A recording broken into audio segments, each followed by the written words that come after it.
opinions, viewpoints, and beliefs presented on this program do not necessarily reflect those of the management, the affiliates and broadcast partners, or the sponsors. Listener discretion is advised. Scarefest Radio, the radio you can see.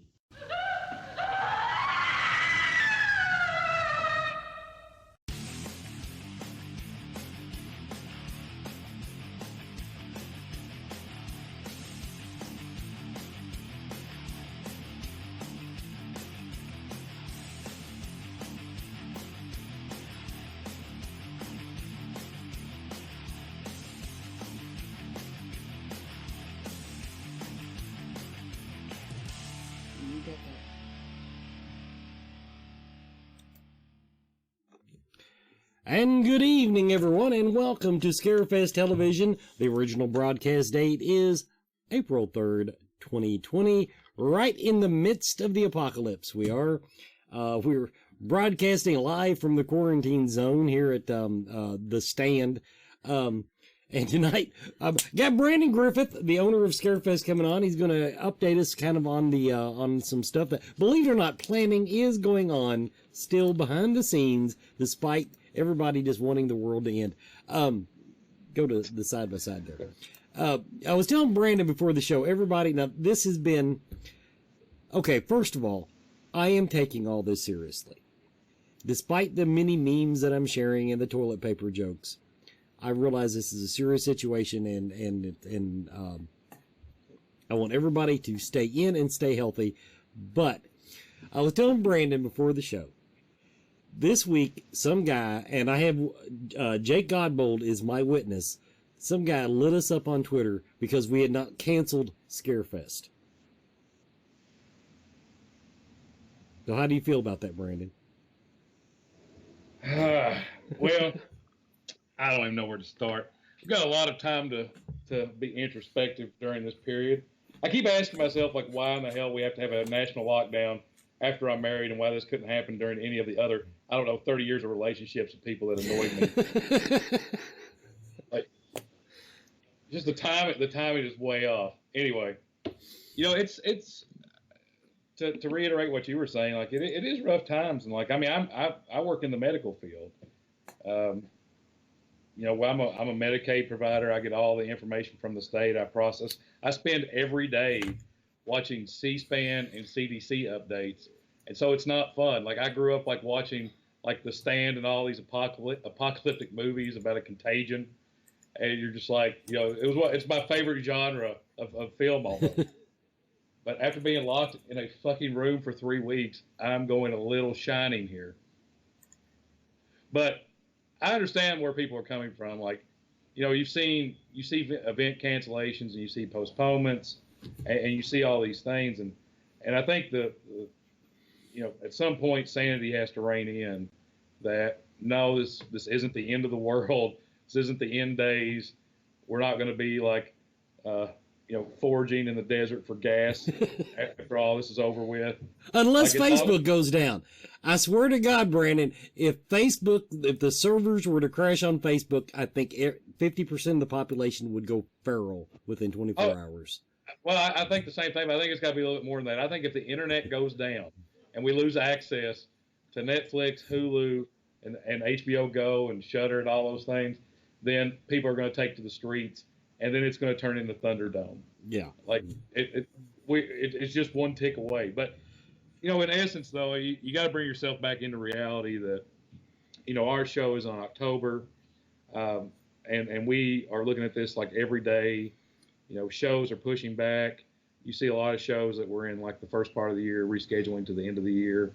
And it really all boils down to, how well everyone does right now at sticking to what they should be doing. So you follow the rules. We're in mitigation phase. If everybody does what they're supposed to do and isolate themselves, then there's no reason why we won't be able to get into a point to where this show can still go on. And so that's what we continue to watch. And a lot of other shows that are around our same time, are doing the same thing. We're all looking at this.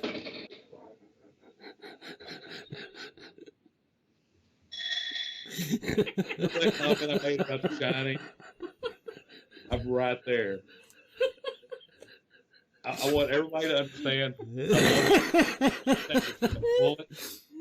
But if I hear my wife chew too loud in the next room, it's like nails on a chalkboard right now, and it never was that way. Did they just come in and, like, grab a jar of marbles? And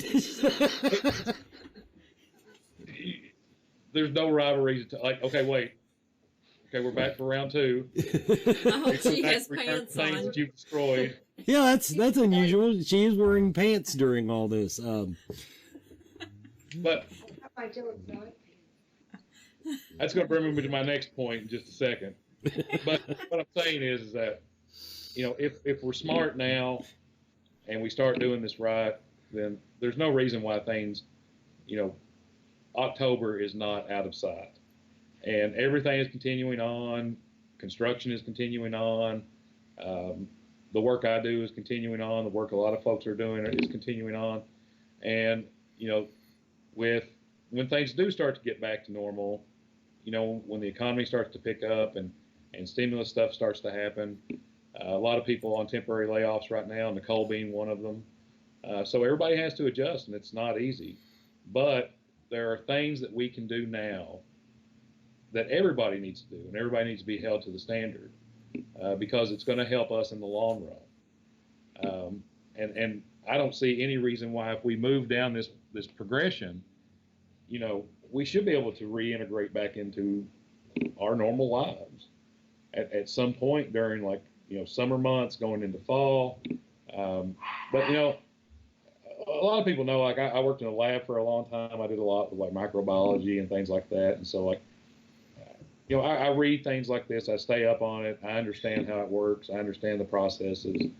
I actually get basically like daily briefings from Kentucky Medicaid and Health and Human Services in part of my capacity. And so you kind of see, like, all the stuff moving in the background. And we're taking that and putting it into Scarefest. And so, yes, we still have headliners. We still have announcements. We're going on. The way I see it right now is that we'll see how it fleshes out. I'm not going to ever put anybody at risk. I wouldn't do that in any way, shape, or form. But, you know, you see a lot of people having to make tough decisions. And, like, you know, Comic-Con had to push back, and that was something that, you know, a lot of people supported them on that. And I'm not saying that we're going to have to do that, but, you know, we've all been a part of this thing for so long that everybody needs to keep an open mind that, you know, right now it's looking very good. I think that we're going to be fine. The one thing that I think people miss in the conversation, because now, okay, everybody listen to the entire thought, because the first part of it is the part that pisses people off. Is they say, well, the numbers are no worse than the flu. The problem with this is not how many people get sick from it or die. We don't want them all to show up at the hospital next Tuesday. It's that 15 to 20% that have to be put on a respirator. That the right one? Yeah. Those are the ones we have to worry about. We have to stay ahead of that. That when they talk about the curve, everybody, that's the real curve.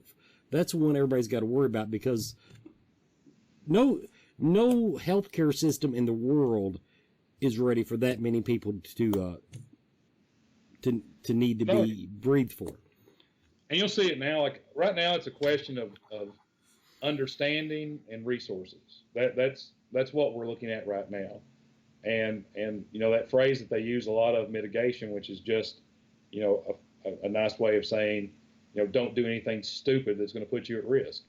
You know, keep yourself out of harm's way. You'll keep other people out of harm's way, and you'll free up resources for other people that are not as lucky.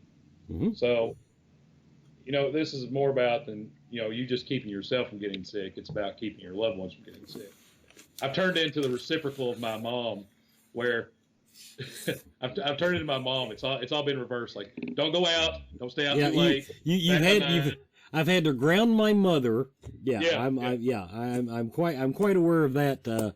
And you listen to me, young lady. If my dad was still alive, I'd have to shackle him to like a bed. locking the doors. But if you watch the movie Contagion. I refuse. No. Actually, I'm the kind of guy that, like, when I'm locked in like this, like when I get any sort of downtime, and work has been crazy with all this, but when I get any kind of downtime, like I watch The Stand and I watch stuff. I'm weird like that, but Contagion, like they actually brought in people from like the World Health Organization and like these immunologists and all these folks. And when I watch that movie, like you really kind of see, like it's the most realistic that I've seen.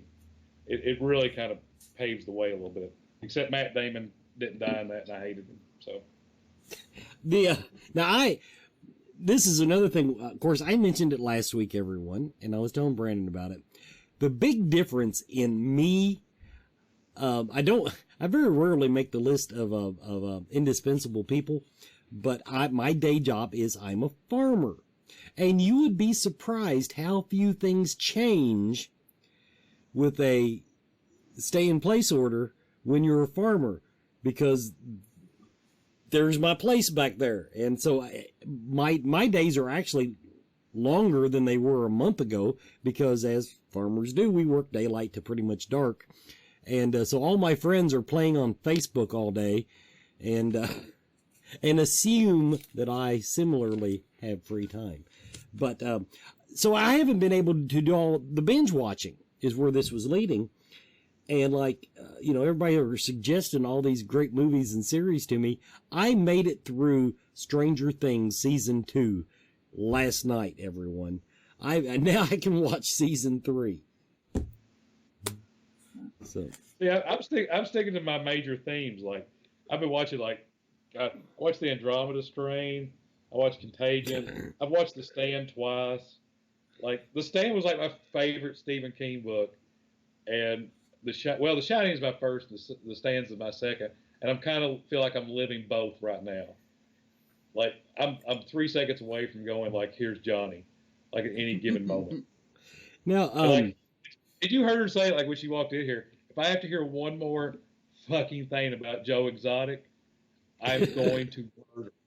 I would rather masturbate with a cheese grater than hear one more about tigers, Joe Exotic, or Tiger King. Like it absolutely, like it's killing me. And the answer in the chat room is no, I have not watched it yet. No, I have not started watching it yet. I will eventually get around to it, but I'm wanting to catch up on the more genre specific stuff rather than the, how's it they describe it, gay redneck tiger zookeeper. I don't know what the hell it is. But just let me now, Wes, when you go to Sonic, do you order the regular hot dog, or do you order the footlong? I do not go to Sonic. Why? Well, just say hypothetically. Hypothetically, I would order the regular hot dog.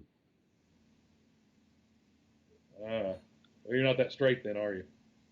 That was all.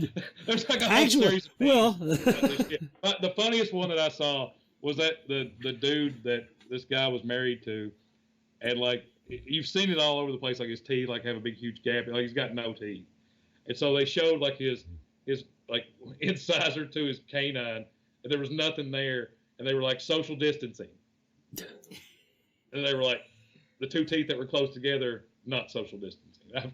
That's the meme I've seen that I laughed the most about.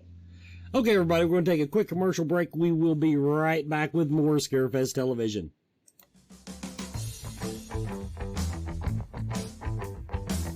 Do you feel lost in life? Do you seem to be stuck in emotions that are not yours? Is your home not the sanctuary it should be? Contact Spirit Mechanics, where they take a team approach to your metaphysical and spiritual problems. Spirit Mechanics specializes in aura cleansing, stone attunement, attachment removal, and house cleansings.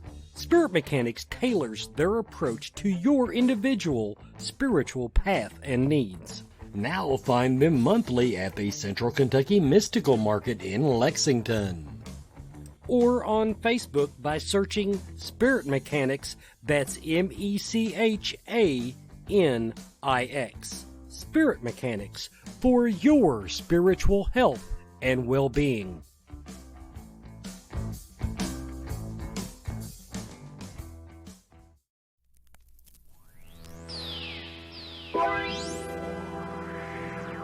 G'day Scarefest fans, Glenn here from FakeShemp.net. This week I've got a movie that comes completely out of left field. This is a strange and peculiar movie that is so uniquely Aussie, and yet it's attached to one of America's most beloved horror franchises.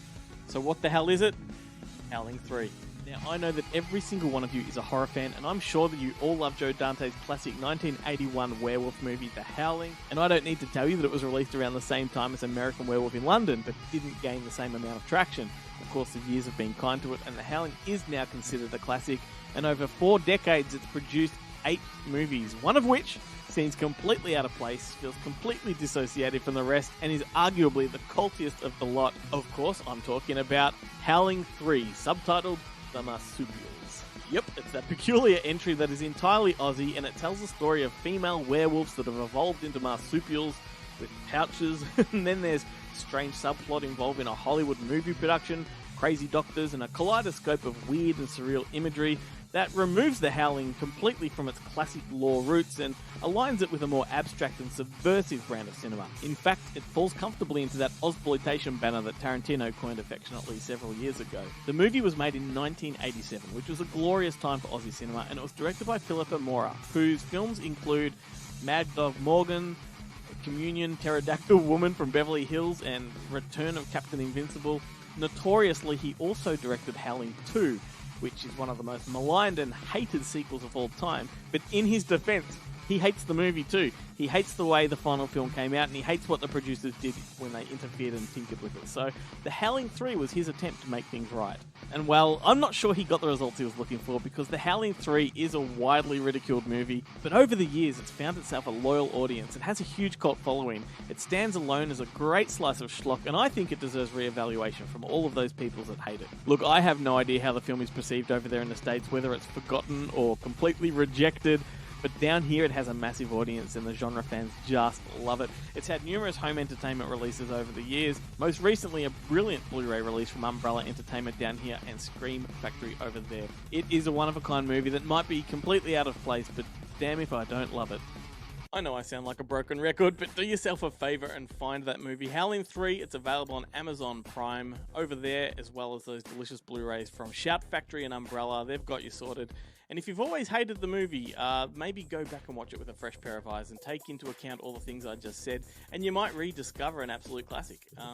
Or not. That'll be for you to decide. Anyway, I just think it's fun. It's the kind of movie that sort of defines what a popcorn flick should be. That's about it from me, so thanks for watching, and don't forget to find me a Good Movie Monday.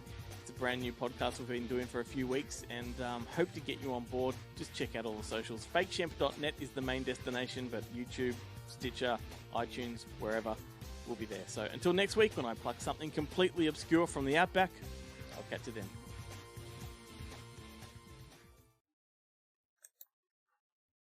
And welcome back, everybody, to Scarefest Television. Don't forget, now Monday's episode of Good Movie Monday, which actually airs here on Sunday because Australia. Anyway, Hollywood heavyweight Michael Mann. I wanted to give a little plug there to our friends over across we call it the Atlantic the pond. What do we call this? The Pacific Ocean. The lake. We'll call it the lake. Anyway, Good Movie Monday airs in the States about 2 o'clock or so on Sunday. And something else I forgot to mention earlier, we have an announcement tonight. We do have a celebrity announcement tonight. We will drop that after the 30-minute mark. So yes, we are on track. Speaking of The Stand, was it really? Now I watched the original series. I don't remember this actually coming up, but you were bringing up tonight about they called the virus. The nickname for the virus in that movie was Captain. What was it? Captain Trips. Captain Trips. Does anybody in the chat room? Where did that name come from? That seems like a really hinky name for a virus. If I recall, like it was based off like in the novel, like people would. Part of the symptomology was like you would get these like delirious fevers, and like just basically trip out like from high fevers, and so they called it Captain Trips. It was also called, they called it a bunch of stuff like Super Flu, Project Blue, because it was government engineered. and they had something tube neck, I think was what they called it, because it caused your neck to like swell out real big. They did a whole like, so you had the novel that was released, then you had a re-released novel that had like all the bits that had been taken out of the original. Then you had the Stan miniseries. Then you had the Stan comic series, which was really, really good. And now you've got the Stan remake, which was supposed to be released this year, but they pushed it back. Because I was really excited about that. I always said that there was like a formula to like good movies that I always kind of subscribed to. It was like it had to be apocalyptic, and it had to have some sort of religious tie. Like I don't know what it is. Like I've always enjoyed movies like that, like End of Days. Like I don't know. It's just always been a thing. But the Stand had like all of that, and it's been through so many kind of mediums. But the comic was really good. That one sold really short.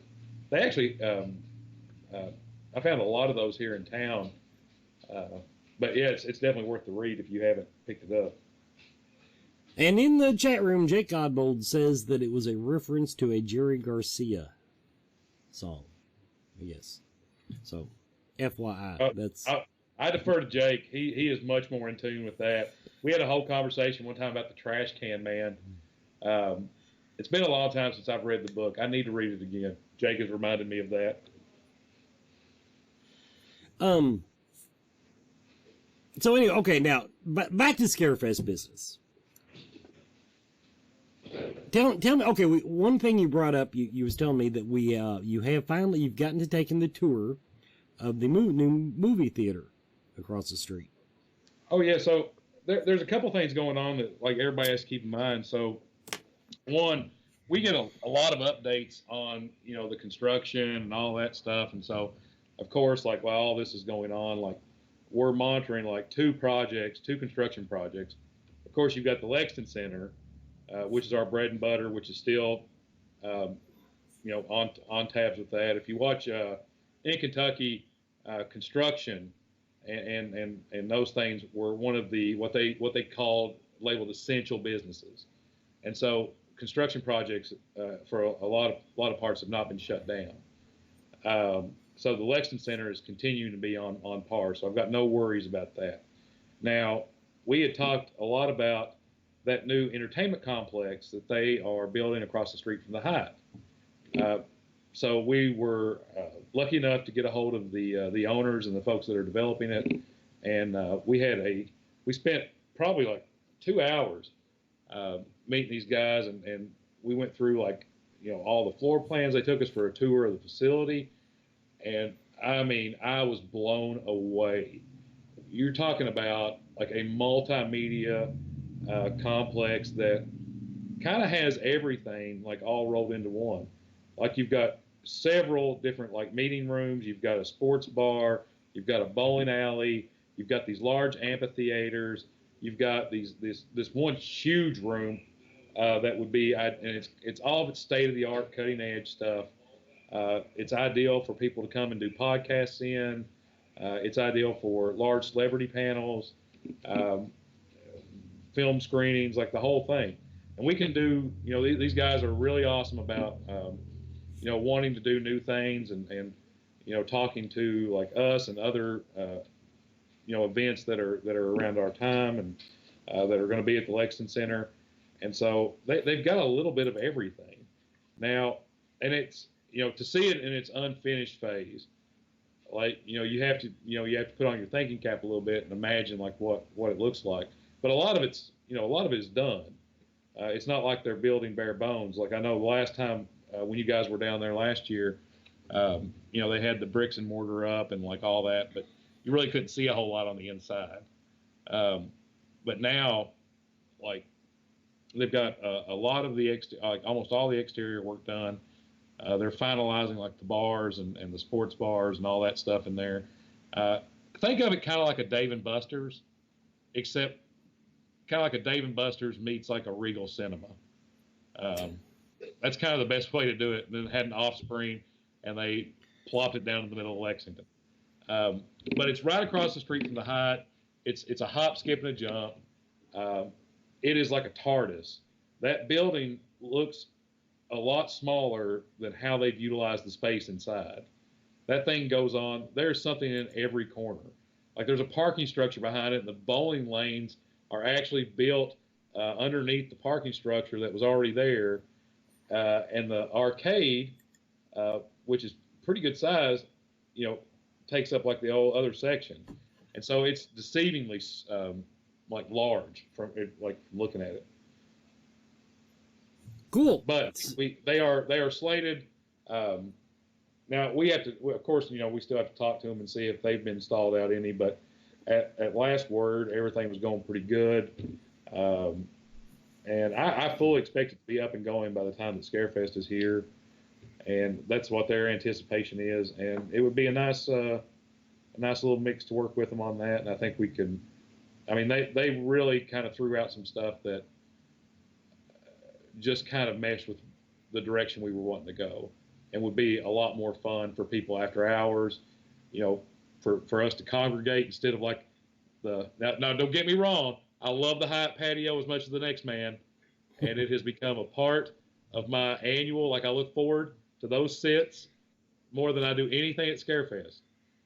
But it would be nice to be able to maybe like actually go from the Hyatt that closes its bar and be able to go over to someplace a little bit more social and hang out and, maybe class it up a little bit. So, I guess the next question is, how soon will we know what all we will be or can be doing over there, so we can start planning? Well, that kind of goes with the whole thing. Like, a lot of stuff, we probably won't get an answer on that until at least probably a couple more months to kind of see how this all fleshes out. So I know that they've been slowed down a little bit from what I can tell, but not enough to throw us off. So we're going to give like them some time to kind of, just like everybody else, to kind of feel their way out and get through this, get out on the other end, and then just kind of reassess everything. Because I think we'll be able to kind of reinitiate talks with them kind of in May, June, and then start hashing out some activities over there. Now, in the meantime, though, it's kind of like my dad always said, hope for the best, plan for the worst. So we've got a contingency for everything down the line. And we've got our first choices, we've got our second choices, and we've got our third choices. And we've talked to all three of them. So really, it's not going to be a matter of us not being able to do something. It's just going to be a question of where it's going to be. And our number one goal this year is to keep everything close to the venue, have everything in walking distance as much as possible, and for things that we don't have on site, to make sure that we're doing transportation for everybody around. So I feel pretty good about it. We've definitely got everything planned out. We're months ahead of where we would normally be at in terms of what we want to see happen and where we want to go. Obviously, it's just kind of one of those things where it's if something can't, what they call it, Murphy's Law, if something can go wrong, it will. And so we started out the year with the construction, and that being our biggest fear, and we've kind of moved beyond that now to where that's not so much an issue for me anymore. But now we move into, how are we going to mitigate the virus, and where are we going to be at, in a month from now or 2 months from now, and everything looks like that's going well as far as in terms of like stopping as the worst case scenario. So it seems like for the most part people are kind of following the rules. So that being said, I think we'll be able to get into like final planning, announcing actual venues for like the film festival and everything within the next, like, I would say within the next 60 days. Cool. I think that's feasible. Quick commercial break, everybody, and we'll be right back with more, and we're going to do our celebrity announcement when we come back.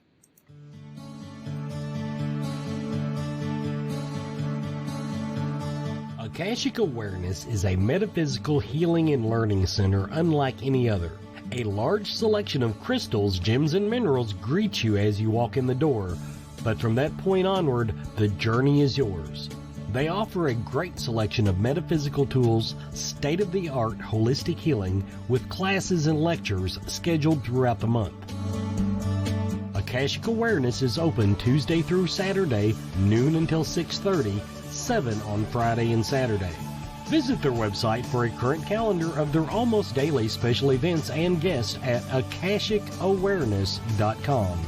And while you're there, be sure to join their email list to stay current. Akashic Awareness, 328 Sycamore Street, Elizabethtown, Kentucky.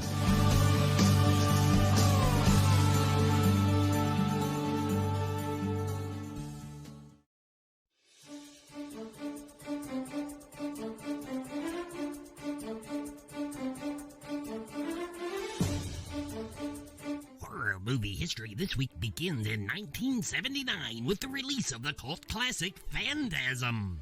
This low-budget independent film features the Tall Man, an alien come to Earth to steal the souls of humans and turn their bodies into midget zombie slaves. Adding to the charm and appeal of this 70s cult classic is the iconic silver sphere the Tall Man uses to kill his victims. Despite the low-budget special effects, the movie was originally rated X due to the scene involving the Silver Sphere taking its first victim. But director Coscarelli fought it and eventually got it changed to an R rating. Following its success, Phantasm went on to have 4 sequels and is listed as one of the best horror films of all time. This week in 1988, Tim Burton brings us his horror comedy classic, Beetlejuice. A recently deceased couple comes back as ghosts to haunt their former home in order to try and keep the new inhabitants away.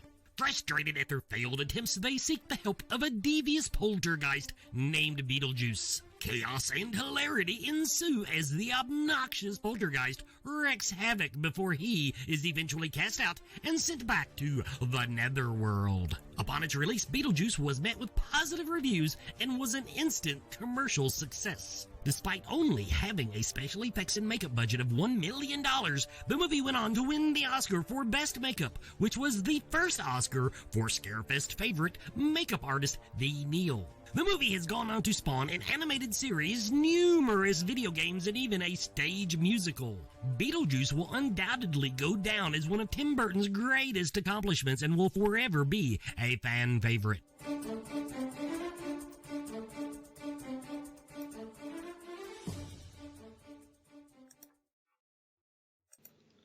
Yeah, I rushed that one a little bit. The voice wasn't right on the money there. But anyway, welcome back to Scarefest Television, everybody. Now, incident, I like the word tomb. As we're naming my character, I've decided to go with tomb, not grave. So we're looking for something that goes with tomb that sounds very menial, won't get us sued by the Crypt Keeper himself. And that's where we are on naming my character. Everybody, our celebrity announcement tonight. We have the lovely and talented and speaks to animals, Amelia Kincaid. Amelia Kincaid of the Night of the Demons franchise, parts 1, 2, and 3. My Best Friend's a Vampire. But if you go back in her IMDb, oh my God, 80s icon. If there was a cool thing to do in the 80s, she was part of it. She was on Knight Rider. Breakin' 2, Electric Boogaloo. Girls Just Want to Have Fun. Misfits of Science. The Golden Girls. So they're, I think her aunt or somebody was one of the people in that. Fame. Roadhouse. And, let's see. Yeah. That was I had it in my head. I thought Night of the Demons was older than Misfits of Science, but I was wrong. So anyway, so that's Amelia Kincaid will be coming to the Scarefest 2020. Now that's as far as the scheduling and everything. That is, and I don't want to keep you up tonight. That's my biggest fear when all these filming schedules are so jacked up now.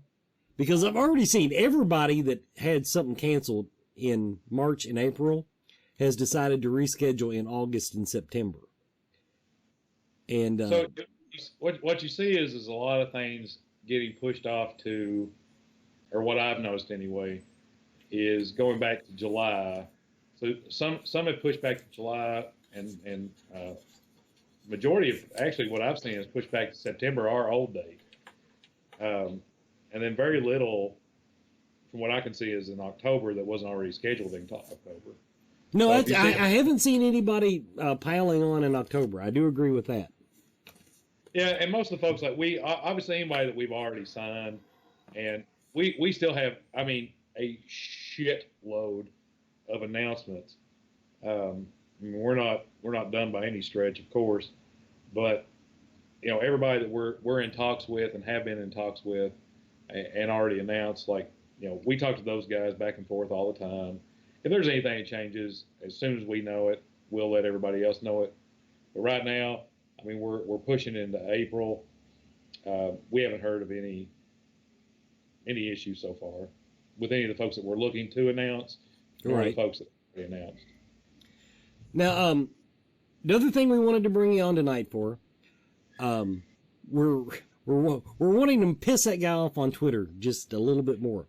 So we're discussing, we're planning, we're getting ready to have some contests. Now these, as has been pointed out to me, these will not be ticket giveaways. Screw you in your road trip or whatever the hell they used to call them. No, these are actual contests. Brandon, what are we talking about? Well, and I'll tell you what, like I sat around and I've been wanting to do something that, like with work being what it is right now, I just hadn't had a chance to really do it. And so me and Nicole, we've been spending a lot of time together, if you couldn't tell. And we've sat down and talked about it. And so, like, what we want to do is, a lot of people, I mean, honestly, are feeling kind of lonely and isolated right now. And I mean, it's tough times for everybody. And we thought we were trying to think of a way that we could kind of lighten it up a little bit. And we've got, a huge family out there, the family and our family and fandom that has a huge platform, and we all talk like in messaging and things like that. So it'd be fun to kind of, maybe have some little things that we can kind of share and do together throughout this time. And so what we were thinking about is every week doing a different kind of little cosplay or contest, and doing like a weekly confinement contest. So, we want to announce them on Sunday night and then announce the winners on Friday night. It would all be through Facebook. Winners will get an array of, like, we'll do a mix up of, like, Friday passes, weekend passes, Amazon gift cards, Shudder subscriptions, things like that. And so we want to kind of keep everybody involved. We'll title it every night, like Sunday night. We'll throw it out there. We want people to, like, as you're locked in there, some of it will be like cosplay contests, like do some cosplay at your house, like what you've got set up in there already, make it happen, work together as a family. All these we'll try to do these group themed. So my plan is that me and my family will do it. I'm going to try and get Scarlett in some outfits. And we have like a little costume contest online one week. And then the next week we'll move into, like, I don't know if you guys saw this, but I've been messing around with Photoshop like it's my job. And I recreated like Amityville with me and Nicole's face on it, because I've really been feeling like chopping some wood lately. And so we just thought it'd be fun, like, to put this out there, give people something to work on, share it. Let's build some camaraderie. Let's make everybody's world a little bit bigger. I guess a lot of times, like, you try to, in my field, like, you talk about making people's world smaller and making people feel comfortable. But in this case, everybody's world is really small. And so we're trying to make it really big and make everybody realize that there's a lot of people out there, and we can get engaged and work on things, online, and just kind of try to have some fun in all this craziness. And so I think it'll be a good thing. I think it'll be fun, and I'm really looking forward to it. I'm going to get into it. I'm going to fire up my Photoshop skills. I can do some cosplay like nobody else. I've got a lot of shit in this house that I can refabricate, but it doesn't have to be perfect. Like, we're not talking about, like, grade A, like, cosplay. Like, if you've got, outfits that you put together for con appearances and things like that, like, that's great.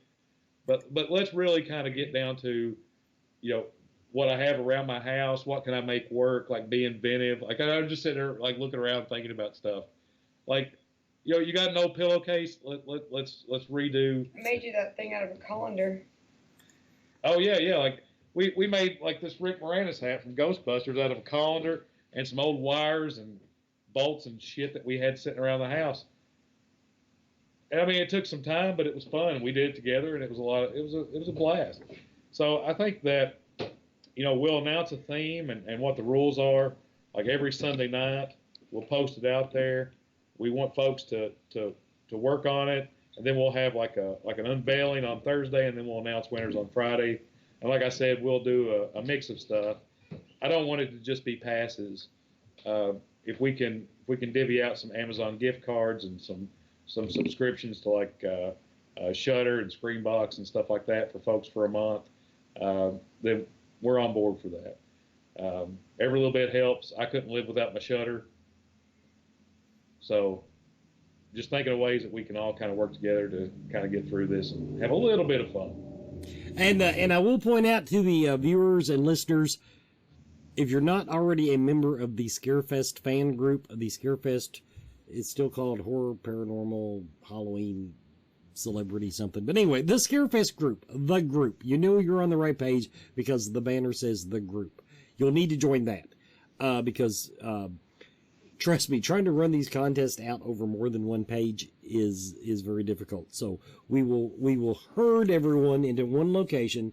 So if you're watching on the Scarefest page or on Twitter or via YouTube, get on Facebook, join the Scarefest fan group, and be a part of what we've got coming up.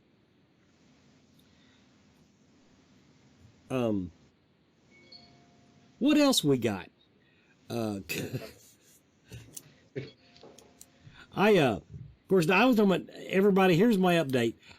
On watching Stranger Things, I rewatched season 2 because I did not remember a damn part of it. When I started to watch season 3 finally, and they showed the little snippet at the beginning, I couldn't remember any of it. I said, what the hell happened in season 2? So I went back and watched it, and everything was like, yeah, I remember that. So I'm up to speed now. So now I can watch season 3 and enjoy that thoroughly. And I'm still, what was the one that Meredith suggested? The Platform. I don't know if I'm going to watch that or not, Meredith.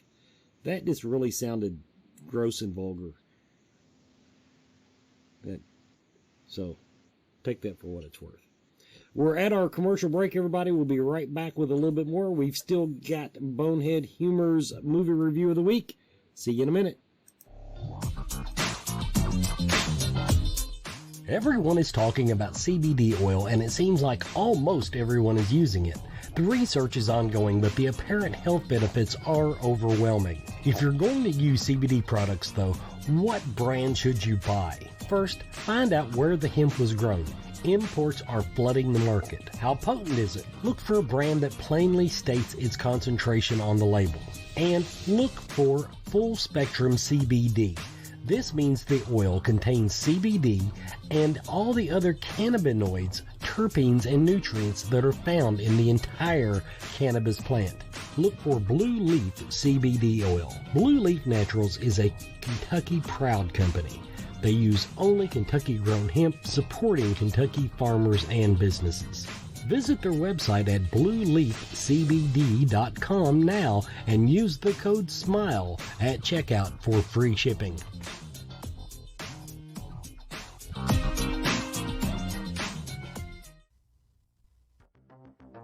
Coyote Chris Sutton.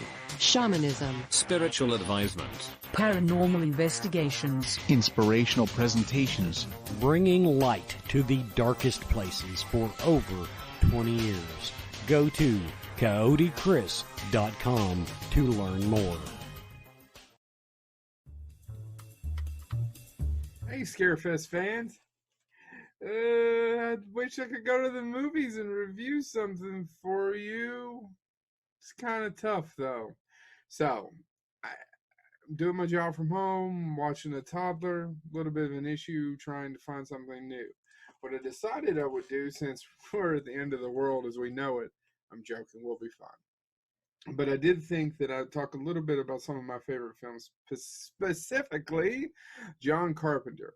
He did 3 movies throughout the 80s and early 90s that he calls his Apocalypse trilogy. One of them is my favorite John Carpenter film. You may have heard of it, The Thing, which is semi sort of a remake of The Thing from Another World, really directed by Howard Hawks. Look up that whole story. We can talk about it here.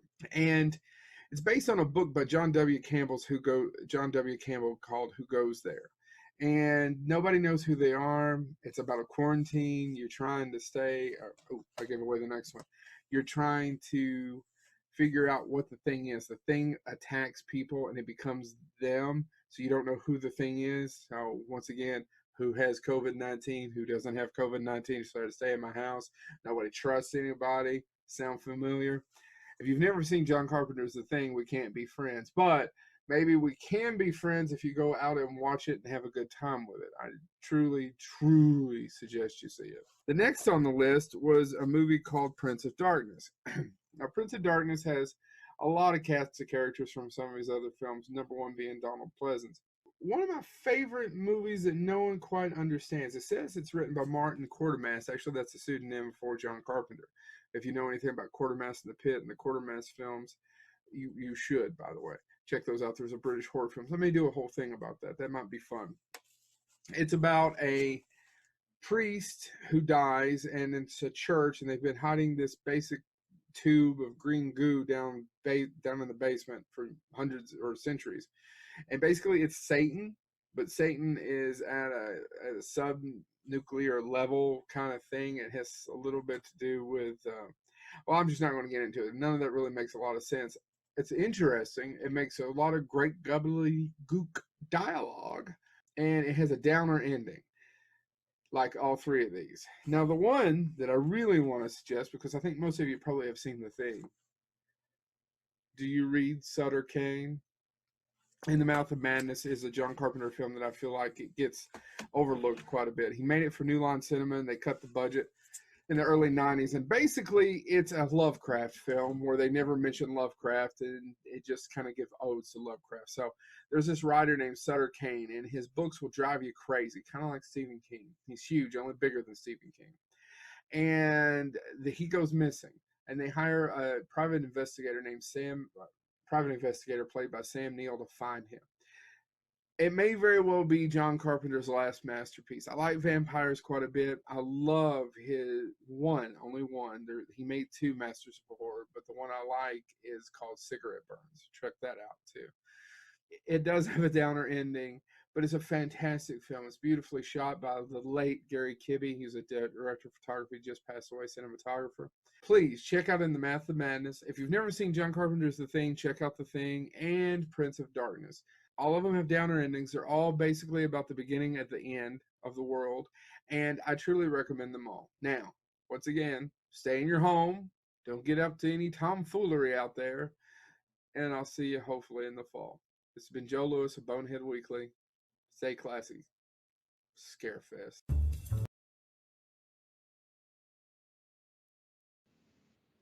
And welcome back, everybody, to Scarefest Television. I just found out that I have not 1 but 2 prom dates with me tonight. My wife, who I went with her to her senior prom, and my senior prom date logged on to chat. She's probably already gone, but Nancy, thank you for watching. Now, beyond that, we've had some contest ideas thrown out to us in the chat room. Some that you might want to make notes on. We need to when this is looking like it's getting ready to break, Brandon, we need to have all the ladies show us what their hair dye jobs look like. Who has the most contrast in their roots? Oh, Jesus. Top-down picture, because Lord knows there's been enough. The only thing I've seen more warnings of than the COVID-19 is the hairdressers that are out of work telling people, don't you dare dye your goddamn hair while this is going on. And then Chad Harlan also pointed out some of us dudes could probably do a little back hair contest because Lord knows the grooming has went to hell. So just a couple ideas you might want to toss around there. Oh, for the record, this is like 3 weeks shut in. Yeah. Not really shaving a whole lot. Just letting this grow. So ingrained with redneck DNA, it just kind of grows in like Wolfman patches. Actually, I was on a Zoom call earlier today. I don't even have sideburns, and I'm 41 years old. This is just grow down. I always thought my post-apocalyptic look would be like a beard and like, I don't know, Lord Humongous from Road Warrior. But it's basically just a goatee, messy receding hair, and pajama pants. Yeah. Now one of the videos floating around Facebook though is a Zoom meeting where the guy didn't even bother putting on pajama pants and forgot the camera was on when he stood up. Well, I had a full on out I had a staff meeting with like all my folks, and Scarlett has gotten this thing to where she doesn't like to wear clothes in the house, and so like I'm sitting here with like 15 people on a Zoom meeting. And she just runs bare ass through the back holding the guitar. That guitar. It's like everybody got to see my, yeah. It's like you've all participated in a felony. So, let's recap. We got just a few minutes left. Once again, if you missed that part, Amelia Kincaid of the Night of the Demons franchise, we announced her. Keep an eye on our Facebook group page. We've got some contests coming up where you'll be able to win some prizes.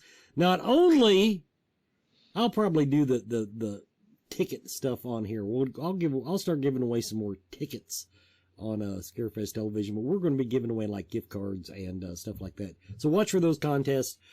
I know one thing I wanted to bring up. I'm trying to figure out what we have in the house I could use for white makeup. I wanted to do my sugar skull that I was going to do for Comic-Con. And I got a can of spray paint. That's the only thing. I got latex paint. You live in the woods, man. Like, come on. You got to come up with something. What can I say? My wife never did get in, and it's like, I begged her for years to buy black lipstick. I thought that was so sexy, and now I need some black, and there won't be anything in the house. I'll have to, like, go to the barn to find something black to put on my face. You don't have, like, some old asbestos out there that you can, like, reappropriate? I'll go look through the garage and spray some lead-based paint out there that I can probably find something. Doesn't cow manure turn white after a while after it oxidizes? No, I don't even know why you would think that. I just want to see if you would. But now that was another thing in the chat room. Glenn, our friend over at FakeShemp.net, says he'll get us try to get us some of those. What do you call them? Well, the DVDs. Ozzy. They'd say Ozzy. Ozzy. I love listening to Glenn talk. I was so like Glenn brought up an excellent point. Like Howling 3, I actually did that. Like I've gone back and watched it. And I'm a big fan of the entire Howling like series, but like right now is a good time to pull out like an old movie that you thought wasn't that good the first time you watched it and rewatch it. I can't tell you how many movies fall into that category where I watched something like back in like '93, and then I pull it back out and watch it with I think you used the words different eyes, and things change. Like I would urge everybody to do that right now.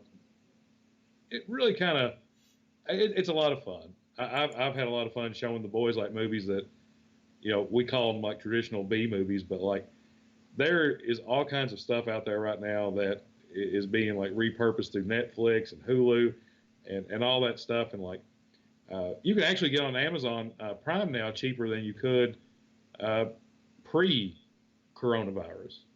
So that's something to think about too. I did not know that. But yeah, I've got Amazon. Of course, I've got Shudder. My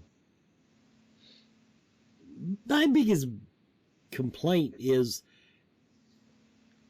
of course, I use the Amazon Fire Stick, and basically Amazon has every movie ever in its library if you're willing to rent it.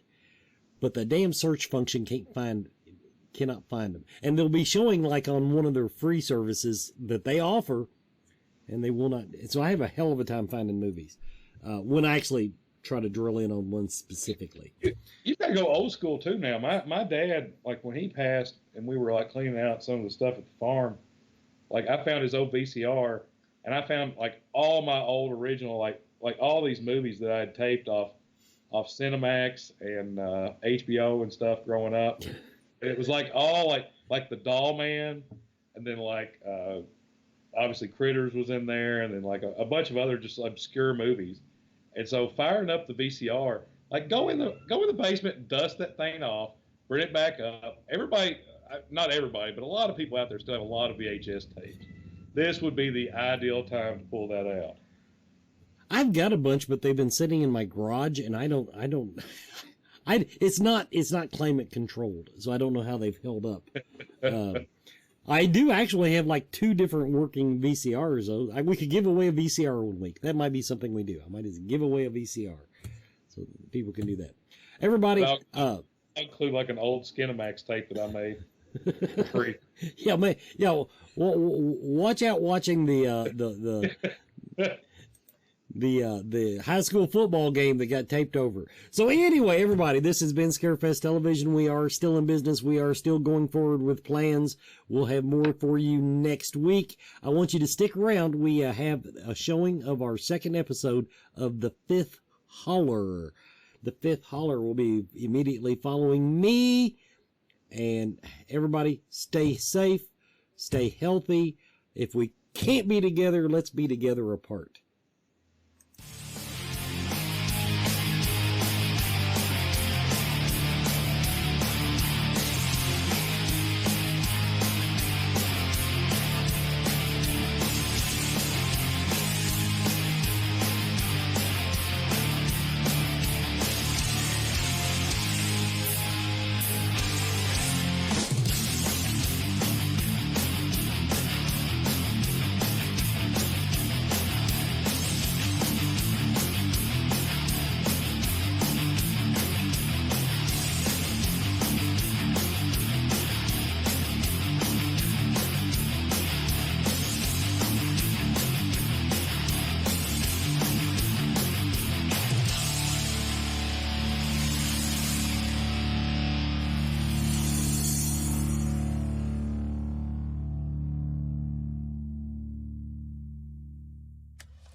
There's a cold, cold wind blowing here tonight.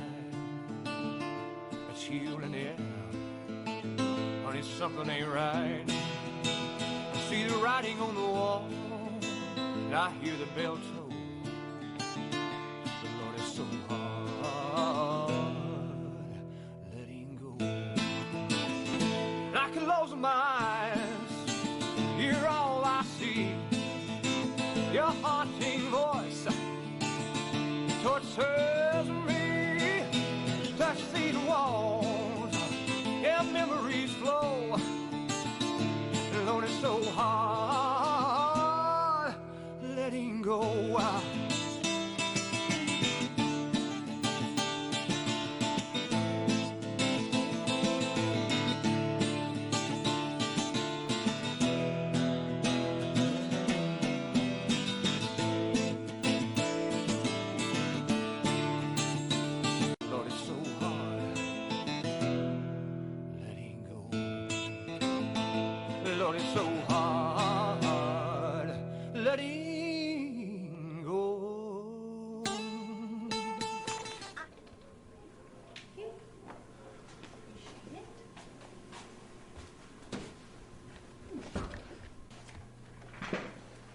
May I help you? Alex, I've got this. Morning, agents. Morning. Chris, y'all had a good night's sleep after your long trip? Yes. That hot tub suggestion you made was a great idea. I went to sleep and slept like a baby. And the lounge next door was pretty awesome, too. Well, I'm glad you two had a great evening. Come on back and I'll introduce you to Sheriff. Wait. You know they have paperwork they must fill out before they see the sheriff. Oh, they're okay, Alex. I'll vouch for them. They're here to help us look for the, Wells. Yeah, I know. I should have said FBI agents.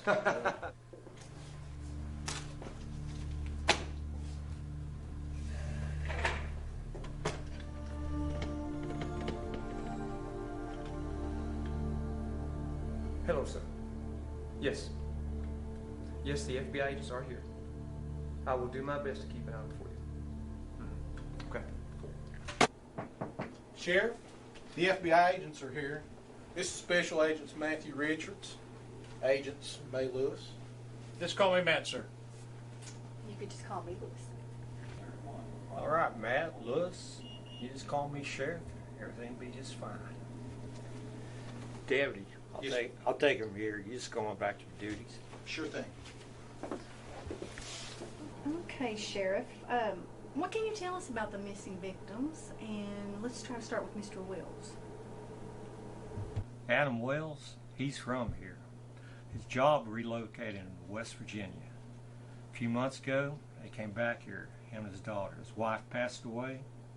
He works as a mechanical engineer. It's just the two of them. Sheriff, do you know if he had any enemies or any disagreements with anybody in town? No, he's well liked around here. Fit right in like he never left the community.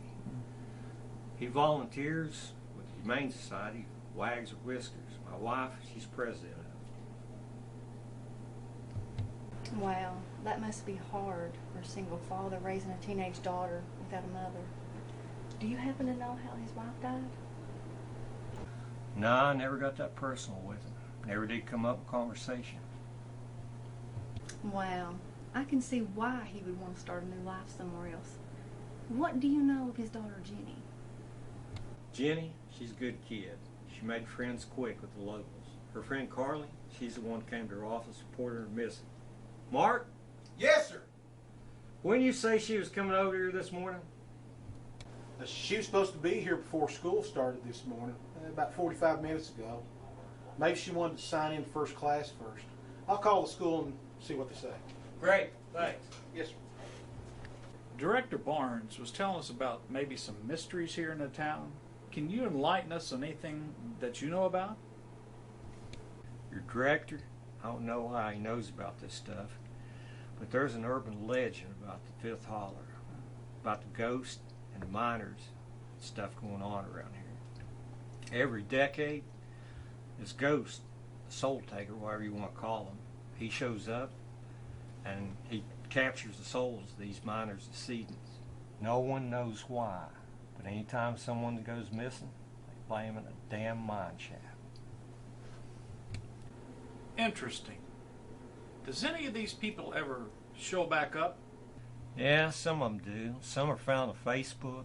Some of them run away from here, join the carnival, French Foreign Legion, or some kind of crap. I don't know. They come back later, though. Some fall off the cliffs and the ravines. They die from injuries from exposure. Others, we just don't know about.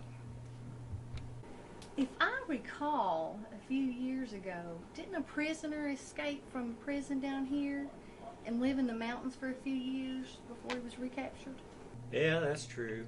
One could live in the hills for an eternity out there. You know, he just made a mistake of running across some wildlife rangers that are out in the area searching. Yeah, this is Deputy Mark at the Sheriff's Office. I'd like to speak with one of your students, please. Carly Monroe. She was supposed to meet with me at the office this morning on her way to school. She hasn't showed up at school yet? No, she's not in trouble, but when she does... What's wrong, Miss Monroe? Please send... My baby's missing. Okay, calm down. Tell us about it. Where's the sheriff? He needs to get out there and find my Carly. Bill, it's okay. What's going on? Deputy Martin, go ahead and drink your coffee, whatever else you're doing. I'll handle this, okay? Well, I can see you've got it under Well, I control. got it. All right, there's paperwork that must be filled out before you can see the sheriff. Alex is right. Oh, I should cut this. You know what you can do if your paperwork. Come We're on, going to Now, see Bill, the hey, sheriff. Bill, Daddy, listen, We gotta see the sheriff. Bill, you're not going to do it. Listen. I'm going, leave me alone. I'm paying your salary. I'm going. No, come on. Sheriff. Carly's missing. Carly's missing. My baby didn't even sleep in her bed last night. Sheriff, they're insisting to see you. Mark, what the hell's going on here? Sheriff, I called the school this morning. They said Carly never came in. Her parents come in, they're upset. They said she didn't come home last night, and You can see they're upset. Thank you, Deputy. Mark, why don't you just go over to school, check out the lockers, ask any of their friends if they've seen Jenny or Carly. Alex, leave the paperwork right here. Go back to the front desk. I'll take care of the necessary details. Yes, sir. Yes, sir. Miss Monroe, would you like to have my seat? Come sit down. I'll just stand back here, okay? It's all right to talk to these FBI agents. They're here to talk about Adam and Jenny are missing. Mr. and Mrs. Monroe, I'm Agent Richards, and this is Agent Lewis with the FBI. Hello. We're here covering another case, but we would love to hear about the possibility of listening to your case about your daughter missing. Carly said something to me about that last night at dinner. Sheriff, what's happening to this town? There's people missing here. Miss Monroe, I promise you, we will do everything that we can to find Carly, okay? But we're going to need your help too, okay? We can't do this without you.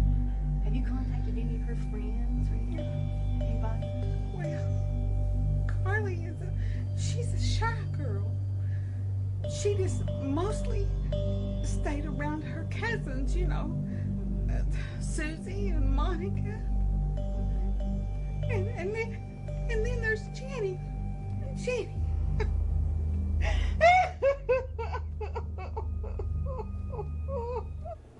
Sheriff, I hate to interrupt. Mr. Wells just came in to file a missing persons report. I put him in the office across the hall.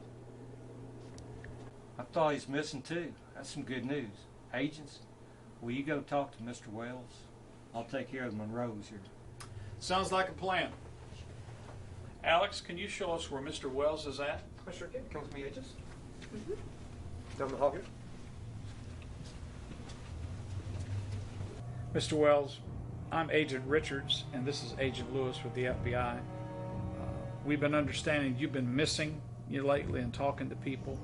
And could you please tell us maybe your whereabouts for the last 48 hours? And you didn't take your daughter with you to do this? I go up there every other weekend. Jenny knows that. I gave her a call and asked her to come by and say goodbye. I mean, it wasn't going to take long.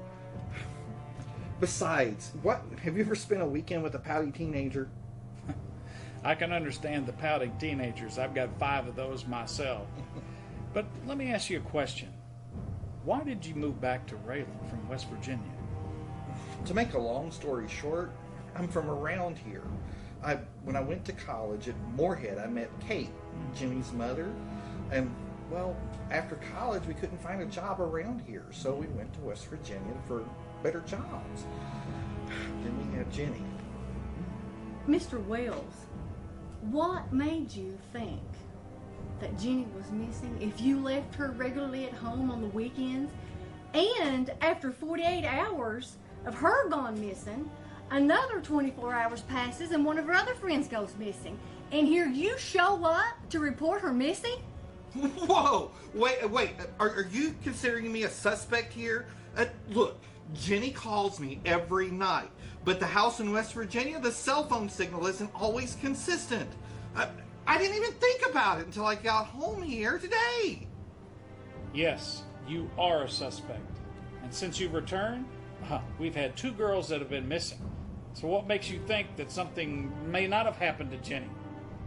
I would never do anything to hurt my Jenny or her friends. I got home, the front door was unlocked. There was like a gallon of milk just splattered all over the kitchen floor, cereal everywhere, and Jenny's phone was laying in the middle of the living room floor. What else was I supposed to think? Mr. Wells, you do understand that we have to ask you these questions to rule you out as a suspect. But until these girls are found, I strongly suggest that you make no more trips back to your home place. We'll take you home and we'll check your story out. I'm not going anywhere. I went ahead and went through Mr. Wells and Jenny's cell phone records. His timeline does match up to what he said in the interview. He went ahead voluntarily and gave us her laptop. I went through it. There was maybe some church, some school functions mentioned in the calendar. But our tech guys in the office can go ahead and go a little bit deeper than I can into it. Well, I wouldn't keep Mr. Wells off the suspect list, but we're going to keep a close eye on him. No, sir.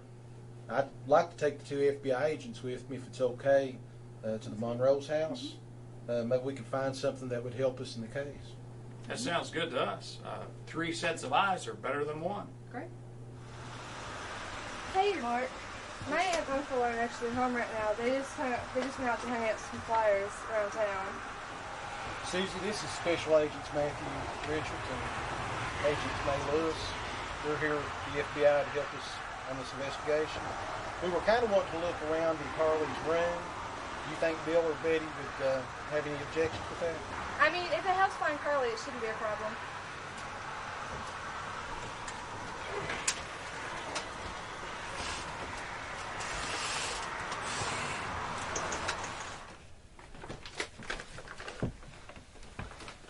Susie, does Carly have anything like an iPad, a computer, a cell phone, or possibly a diary or something like that we might be able to get some additional information? Yeah, me and Carly share this iPad, and we've looked for her phone everywhere, but we can't find it. And she doesn't know it, but she keeps her diary under her pillows. I can get it for you. No, hold on, Susie. Let the agents, or show the agents where the stuff is, and we'll let them collect them with the gloves. If we're lucky, we can hurry and get this stuff back over to the office and have all the evidence set down together. Sure. Oh, okay, I get it. Just like they do in the crime shows. Ah, yes. Here it is. Looks like there's some notes in it too. I think we can take this back to the office. We'll bag it, take it back there and check it out. I'll call Alex at the office.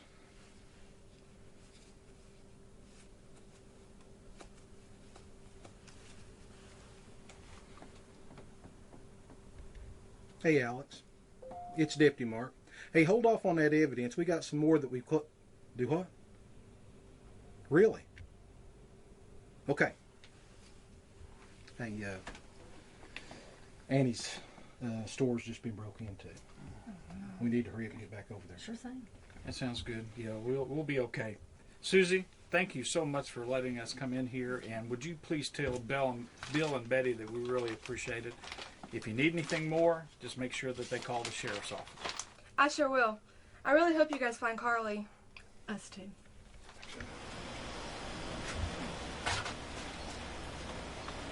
Annie! It's Deputy Mark. I have 2 FBI agents with me. Are you okay? Annie? Annie, are you okay? Are you in here?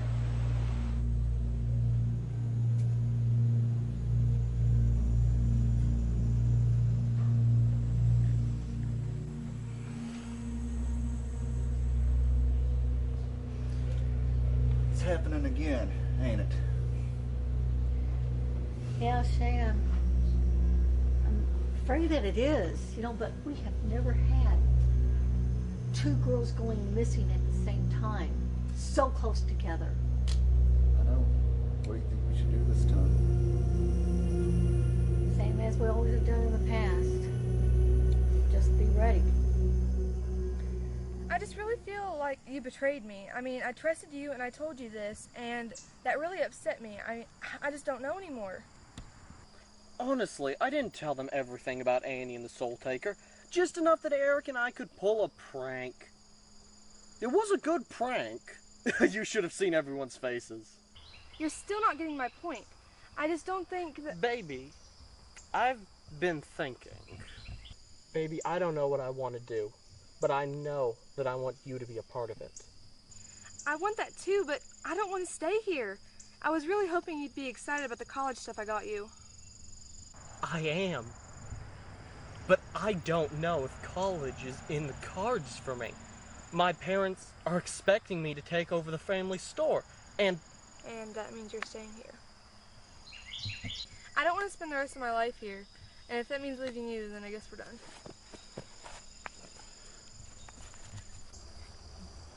Babe, I know it's not ideal, but, maybe if I work there at my parents' store for a couple of years and save up money, I can go to community college, and we can make it work.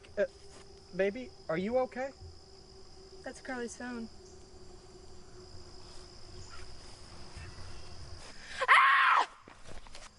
Susie! Susie! What in the...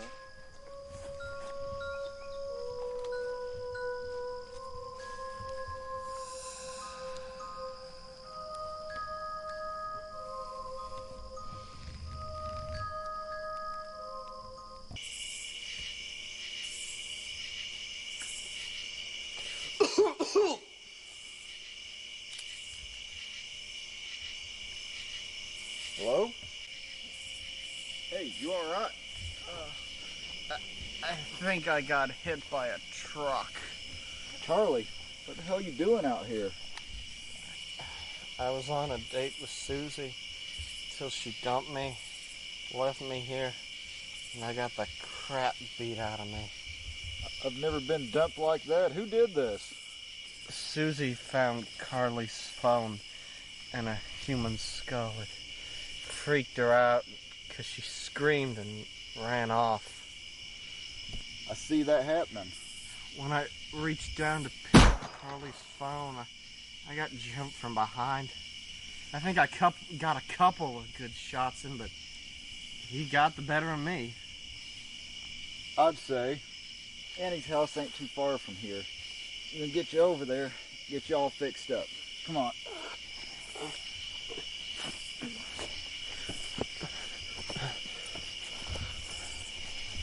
Alright, Charlie. Here. Stay right here. I'm gonna go get Carly's phone, alright? I ain't going anywhere.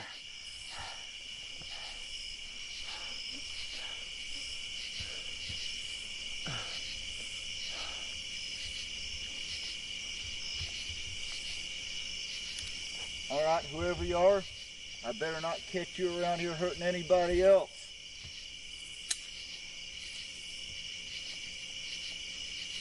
Alright, come on, let's get you to Annie's.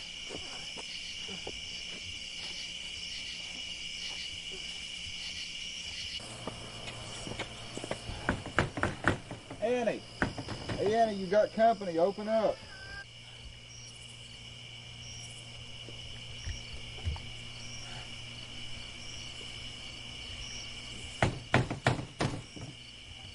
All right. You're yelling enough noise to wake the dead.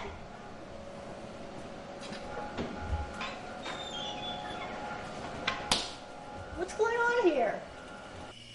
Shane, what are you doing banging on my door this time of the night?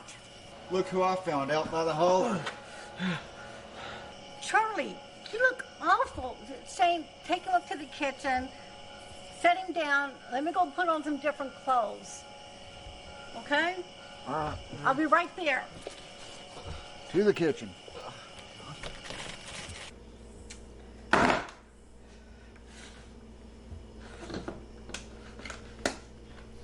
I'm sorry for causing such trouble.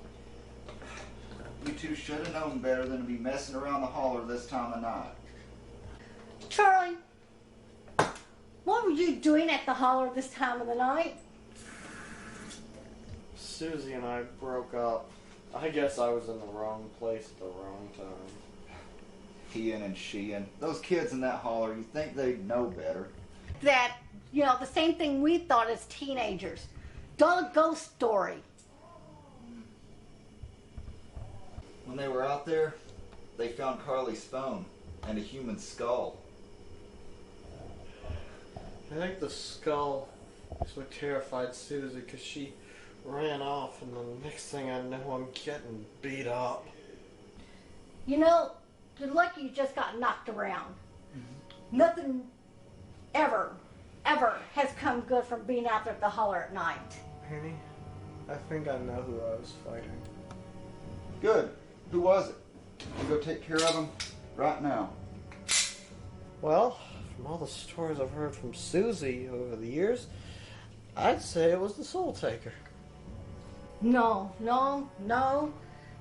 Maybe that's who you thought you saw after you got knocked out. He matched the description Susie's always told me from you. Tall, black figure with glowing eyes. Did he say anything to you?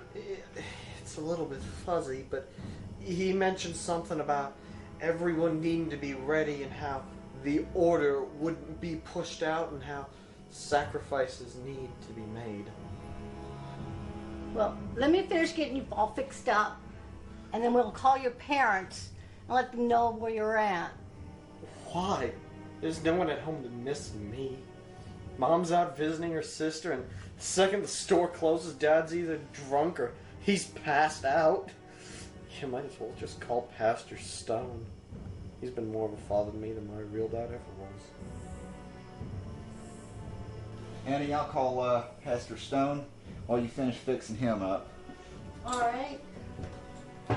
Now, Charlie, when I get done with you, I'll fix you someplace to sleep for the night, and you can just stay here. Thanks a lot, Annie. I appreciate it. You're welcome.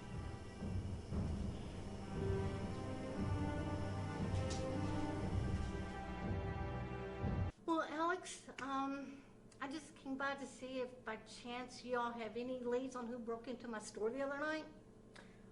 Have you noticed anything missing? With all the mess out there, I don't see how you could. Alex, are you criticizing my store? Because you really don't want to go there with me this morning. I'm just stating the facts. That's all I'm doing. Stating the Hey, facts. it's been a long sleepless night, and you really don't need to be bantering with me. Listen, you can get your feathers in a ruffle if you want to. I don't care. Morning, Annie. Sorry about Alex. He's in rare form today. Yeah, this is my normal form. You're just not here to see it. Well, I guess that's a good thing. Annie, honey, what can I do for you? Well, Mark, Shane was out by the holler last night, found Carly's phone. Oh, Shane found the phone. I can take that back to evidence for you and let you talk to Annie if you need to. No. I'll bag it. I'll Okay. give it over to the agents whenever they get here. They're handling all the evidence per the sheriff. Okay. No, I wouldn't want to break the chain of command or anything. Let's check.